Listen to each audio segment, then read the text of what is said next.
I've been meaning to post this video for about 2 weeks now, but unfortunately I haven't had the energy to record and edit and upload it.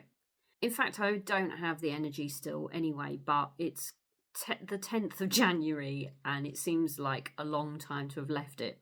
So I'm just cracking on as best I can, which is basically what I've been doing for the last 2 weeks anyway. Every day I worked as a Christmas elf, I uploaded a highlights video at the end of the day. What I didn't mention in those videos were the downside of working. Before I tell you some of the bad bits, I want to make it clear that this was completely a fibromyalgia problem. It had absolutely nothing to do with where I worked and who I was working with. And in fact, they were brilliant people to have worked with. They were very accommodating of my needs. And I wouldn't have been able to work had they not helped me in that way. Not all of these problems started straight away. They built up as time went on and got considerably worse. Some of the issues I had was joint pain. I have physiotherapy exercises to help with that. Even though I was doing them, it wasn't helping. The pain was so bad in my knees, my ankles, my hips. This was a result, I think, of working in the cold, but also of expiring all that energy working in the first place too. Having said the cold was getting to me, at the same time, I'd layered up to make sure I was warm as possible, but then I started to overheat in my costume. There were certain bits of it I could take off and not wear, but unfortunately overall, I was always too warm, and that in turn caused dizziness and faintness feelings. Part of my job as the Christmas elf in the library, handing out the books, is to put a special Christmas stamp in the front of each book that's given out. So you can imagine that I ended up with terrible wrist pain by the end. Particularly during my last 2 shifts, the first stamp of the morning and the first stamp after lunch were the worst. It was as if my wrist had forgotten how to work. The shock of stamping those books made my body remember my wrist is meant to bend. The more I worked, the worse my fatigue got. It intensified as time went on.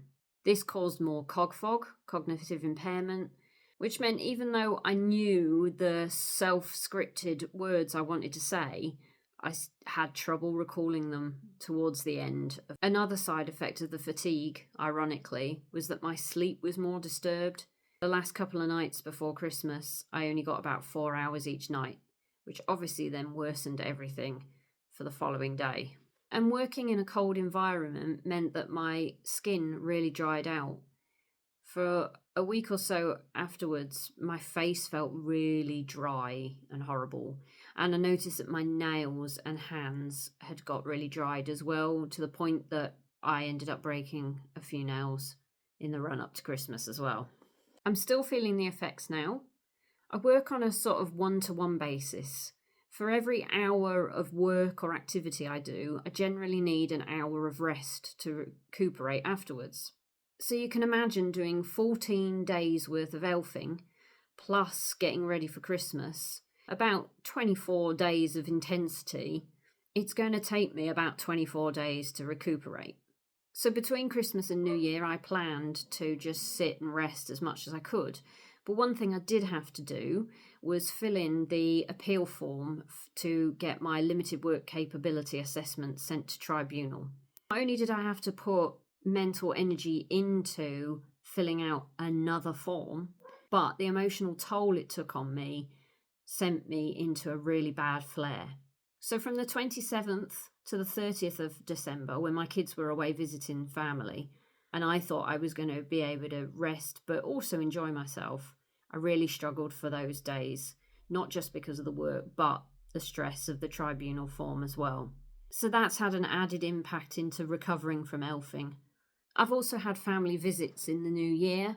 From the 2nd to the 5th, we had various members of family here, and as lovely as it was to have them here, it meant that they were not rest days whatsoever.